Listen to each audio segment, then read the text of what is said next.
video that you think this is maybe the first time your team just has not fought or something along those lines the whole game.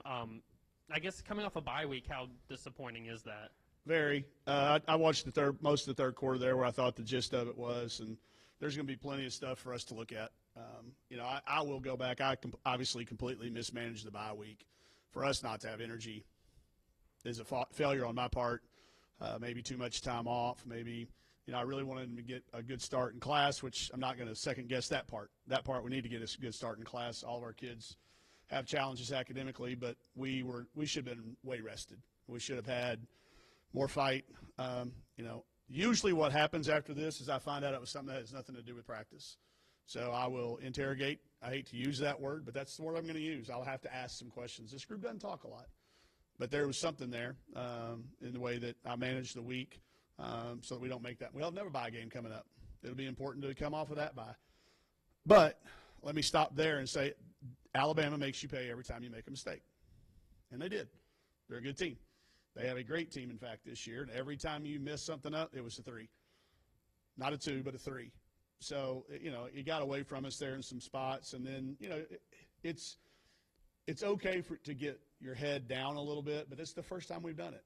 So I will go back. I'll look at everything that we did throughout the week. I'll talk to every single person that was around practice to make sure that it doesn't happen again the next time we do it. We don't have it for a while. Now we got to turn around and go on the road for 2 tough ones. But I haven't watched the whole game, but what I've seen from the third quarter, they're going to have to convince me that they were playing hard because I couldn't find much evidence of it. So, and that's what we talk about. It's honest. Behaviors are very easy to pick out. And if they can look at that clip alongside me and say, Coach, I'm really playing hard, it just doesn't look like it because, and if there's a reason, okay, fine. But it was all of us. I'm not throwing any single one person under the bus. It was all of us. So we've all got to get back and come off of a bye week better effort than that. I mean, contained Nye, but Weathers, I guess, how much does that change them whenever she's just hitting, I think, 5 out of 6 from 3? Yeah, and she hit them all to start. She didn't miss one until late. Shot herself out of a perfect night, I think. But, obviously Nye was somebody that was going to draw a lot of our attention, as was Zay, to make those 2 kids work. But it clearly says, and I can count at least, it takes both hands and my feet to count the number of times that a coach, whether it was Todd or anybody that works for the defense or anybody that works in the positions, that says Carly Weathers' stats plays better than her stats. She's going to make every open shot we give her. We gave her too many. You got to be there on the catch. You got to be kneecap to kneecap. You cannot let this kid, if we do the good job, we got to do a good job on her too, and we did not. And she made us pay 100%. But I thought they all played good. I mean, I think their whole team, everybody they put in, had a good game. But obviously, stopping Nye is good. We've done a pretty good job on most people's top of the scout. We really have. But when it gets to level 3 and 4, they're still good enough to beat us.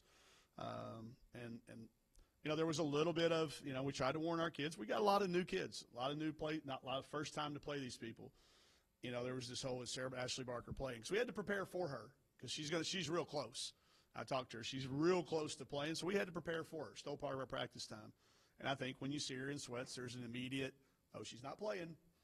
And we as old people that have been through this know it. They have to experience it. And I think this was that game. I think when I'm done with it, I don't know, but I will predict it was a lot of things. But they played great and made us pay for every one of those things. And I think that's how good of a team they have. I mean, I picked them very highly in the preseason. We don't make those votes public, but I'd be happy to make mine public and show you exactly where I picked this team. I think they're really good. I think Christy Curry is the most underrated coach in college basketball. I think the job that she's done her whole life and the job that she's done at a place like Alabama to do what they've done is amazing. So the credit goes to them. I take the blame for our end of it. Best that anybody's guarded Izzy so far, especially Diana Collins. Just what were they doing, I guess, to maybe get her out of her normal rhythm? Yeah, people have tried it. Yeah. They've tried. They just did it better. Yeah. They did it better. They did it from the get-go. And I thought Izzy made the right plays. We got it to Vera. We got it to Danny. We got it to Kiki. We did the right things. We know other people have guarded her like that. I mean, that same type of hard hedge, guard her deep, come off of people, make that long pass throw. So they have guarded her. it was just a time, man. She's been so consistent all year long. There was going to be a night she's going to go to for 11. And then she started pressing a little bit, and then she gets pissed because she's a competitor. And then I don't play her because I'm the adult in this, and I know we got 2 tough games, and she's wanting to play in the fourth quarter, and I'm saying we need you more down the line than, there's algorithmically we weren't going to come back and win this game. You're better off sitting over there getting a little bit of rest for her. But that's just the competitor she is. I'm glad that she's pissed. And I know she'll be the first one to watch the film. I guess for Kiki to kind of pick up the slack and have that kind of game when it is the first time Yep. all year that Izzy, scored 5 points. I think first time in 30 games she hasn't hit double digits. But Yep. just what does that do for maybe her confidence moving forward? I hope it soars. She's played good all year. I hope it soars. I hope Phoenix continues. She has a 4 assists, 1 turnover game, and the first one she had early in the game, so she's getting better and better there. I hope it gives all of our kids a little bit of confidence. But yeah, Kiki's played well.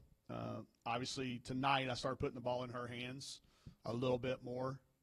Called more actions, put her in some of the actions that we usually put Izzy into. But she certainly, I think, is capable of more nights like that as we get going. I hope it helps her confidence. And Phoenix's, her game she had.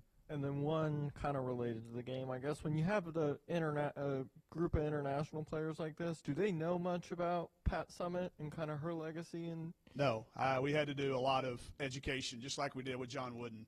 But let's not just throw our internationals under the bus. It's our kids that are from places I won't name out loud, but are not international. It's just that's where we're at. These kids will know. They'll know legends and stories, and they may know a little bit more about Pat Summitt because we have the shirt. But we had to tell everybody. We had to bring everybody into the loop. It wasn't. I'm not going to throw our internationals under the bus like that. They knew. Some of them knew, but it's everybody. It's where it's at. I'm glad that we do this game for that very reason. Everybody asks why. I think we've got to keep these stories alive, and people around us, we tell stories. We make sure they understand the history of the games when we go places. We were at Auburn the other day, and we pointed out their 3 back-to-back-to-back Final Fours. And the girls were like, oh, man, that's an awesome run. I said, well, that man right over there is the one that coached them, and he was the guy on the broadcast. And they were like, oh, is he like John Wooden? I said, well, he's not John Wooden, but he's pretty good. He's pretty good. Go to 3 in a row is pretty good. I will tell you, it's one of the most refreshing parts about having these kids is getting to tell these stories and see them light up. And, our group is so coachable. I know we're going to have a good comeback from this. We had 3 great days of practice. I just didn't have them. They just weren't the right practice, obviously, because we didn't bring it to the floor like we practiced. And that's always disappointing when your practice doesn't come to the floor. That's something on me as a coach that I'll make sure we get fixed. You talked about rest and rust. How much is he able to practice right now? We did the exact same thing that she had been doing in a prior week. We gave her the same number of times. I would tell you that she practices about half the available practice time. Some weeks it's a full day off. Other weeks it's 2 half days in a row. Thanks to the technology that our administration lets us buy and utilize, I'm able to track that stuff. I don't have to guess anymore. I can tell how much load we're putting on her, and I think we found the right happy medium. And it hurts our timing a little bit, and I think it hurts sometimes. But she can get things in few reps. But about half, Grant, is what I'd tell you. And this week it was 2 full days off and 2 full practice days. And that was as much as anything is mental.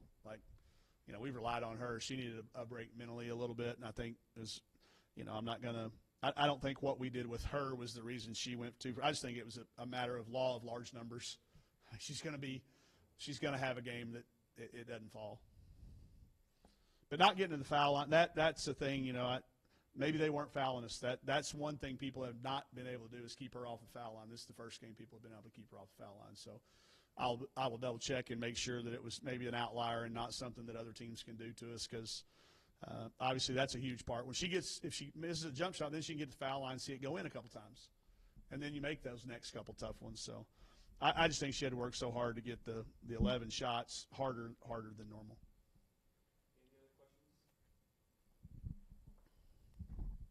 I was just curious if you got a chance to, maybe not after the game, before, say, Colleen on their sideline to just say hey or We did not cross paths. okay. Yeah, we didn't cross paths. We would have if I would have, but just the way I do pregame and the way they do postgame, we did not. But yeah, I said hi to them, just like all the other coaches. And Tennille's been at the house. They've all been, but nothing at game time. It's hard when you have these games. I'll reach out later in the week and before and but it's hard during the games. You know, when you've been that close and to all those people at the end of the game, it's just nothing good ever has come out of it usually. So I didn't put myself or anybody in that situation. I'm sure it would have been fine, but no, there was none. All right.